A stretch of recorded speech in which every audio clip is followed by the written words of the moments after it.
So last year I went through pretty much everything in our house and I organized it and decluttered and tried to minimalize. With the school year and the busyness of everything going on in life, everything has kind of crept back in and gotten messy and cluttery again. So today I'm going to address this clutter here.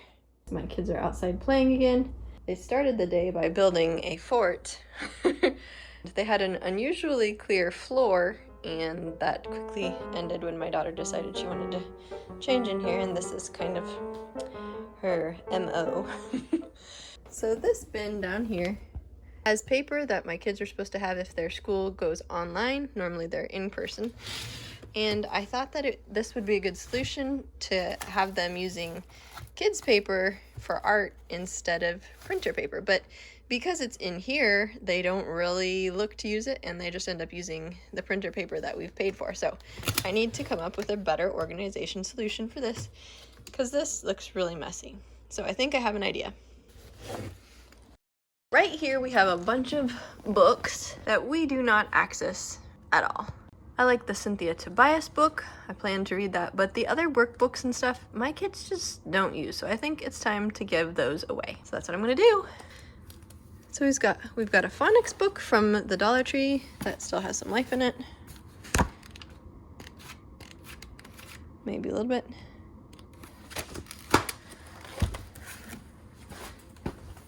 Now these are really good. They are expensive books. And I do probably need to wipe them out before I give them away.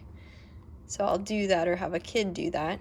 They are familiar with these, and these are maybe a little bit below their age levels, so I don't feel bad about getting rid of this, even though we're going to be having another kid, because right now I don't want to store it. Let's see, what ages does this, okay. So yeah, they're pretty familiar with these, so I don't think they'll be using them again. These are really cool, a great resource, but my kids are probably not going to use them. And in our experience, at the end of the school year, the teachers provide a little packet that the kids work through. A bunch of stickers, multiplication, stuff that I don't know that we're gonna use, so I'm gonna pull it all out.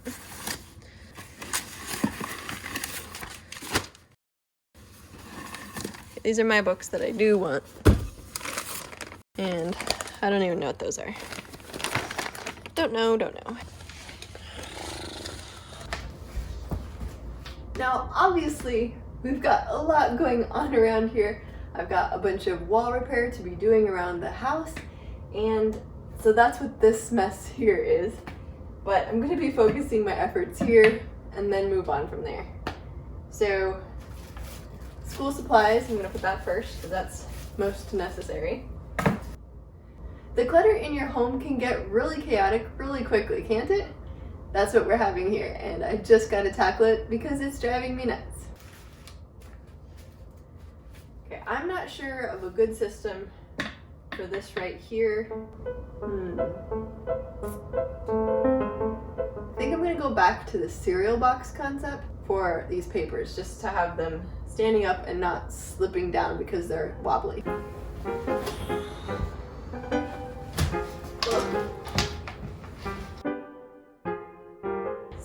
About that long, so I'm just gonna make these stick together so that they don't flop around. Obviously, I'm not going out and buying another piece of furniture with fancier storage. I'm trying to make what I have work for me so that it's budget friendly and my kids are actually going to use it. Just as with the art cart storage, my daughter's very visual and she's not going to use a system if it's tucking it into a bin or having it way out of her way when she's doing crafts. She's not going to go in the playroom. She would look for it here though, so I think this is going to be a great solution.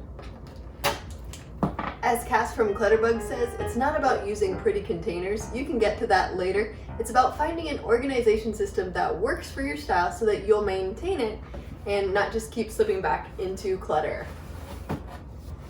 And you guys know how I feel about contact paper. I could really spruce these up with some contact paper, but I don't feel like doing that right now. I just want to get my playroom and this space functioning much better. So there, I've got my dividers. My paper's not going to be falling over. I think this is going to work. I'm going to keep my graph paper as well as my lined paper here with the school paper. Now, I've got a lot of this old printer paper where it's stuck together at the end. And as a kid, I thought this stuff was amazing because you could make a really, really long picture or a banner. But my kids like to draw on one piece of paper and they don't really like to fuss with ripping them apart. So I'm gonna try to have a little bit here for a while, and if it doesn't take, I'm just gonna get rid of the rest. You can see it's quite a bit, and my daughter would go through it, I think, if I had it, and it was the only option, but she swipes off of the printer, so I'm not sold on the idea that this is gonna work.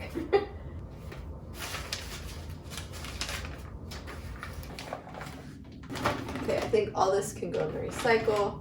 It's just really faded papers with some prints on it. We have coloring books that my kids just don't use. I think I'm gonna part with these two. Maybe I'll pick 3 for when we have little kids here, but like I said, my kids aren't really interested in them, and I have these really big ones from the Dollar Tree. If they feel like coloring, they'd probably use those.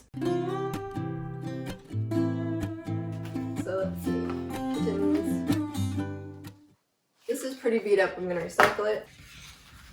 While technically my daughter could use the scraps, she always goes for a full sheet, so I'm just gonna recycle these 2.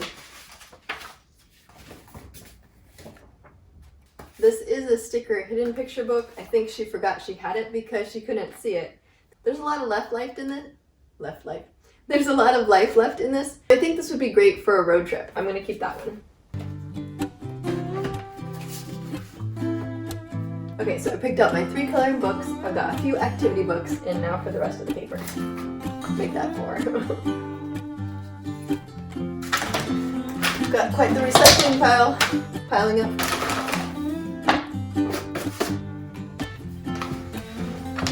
Getting up one more time.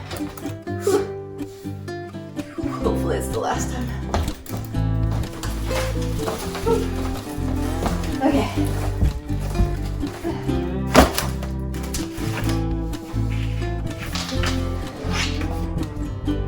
She likes to make little rainbows.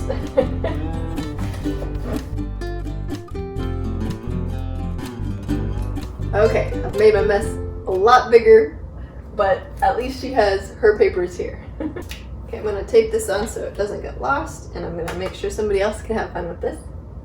I don't think this looks too messy, and compared to how the paper looked in the playroom, I think this is a big improvement. I think she'll really use it much more now that it's accessible. So I'm gonna pile all these learning and coloring materials into the giveaway box, and maybe a friend will really enjoy those. And then everything else either gets trashed or recycled. It probably would have been a good idea if I actually had the recycle and the trash right next to me. I'll do that next time. Well, I hope you're enjoying these decluttering sessions with me. Even though they're small spaces, they really make a big impact in how I'm feeling around my house. And I just want to encourage you, if you've got a lot of clutter around your house, I was completely overwhelmed several years ago before I started my minimalism journey, and just taking it drawer by drawer, bit by bit, you can really make a big difference in your home. And as you can see, I'm still decluttering. I just took a couple van loads of stuff to donate recently because it just seems like with time and practice, I'm able to let go of more things, hopefully not bringing too much in. My goal is to encourage you to live more intentionally and creatively, and decluttering is one way to reduce that feeling of overwhelm that keeps us from being creative, because I can certainly tell you that my creativity has gone way up since I've gotten rid of a lot of stuff. Would you please do me a big favor and click that thumbs up button? It helps other people to see my videos, it helps my channel to grow, and hit that subscribe button if you haven't already, because I aim to post a new video every Friday, and if you want to make sure you don't miss it, hit that notification bell too. So if you still want to declutter with me, or maybe you're curious to see what things were like before, you can go back to my older videos, or if you're a plant lover like me, you can go check out my gardening videos, or YouTube thinks you'd enjoy this video. I really appreciate each and every one of you subscribers, so if you're new or old to my channel, I'm so glad you're here. I'll see you in the next one. Oh my gosh, hard to get down when you're this pregnant.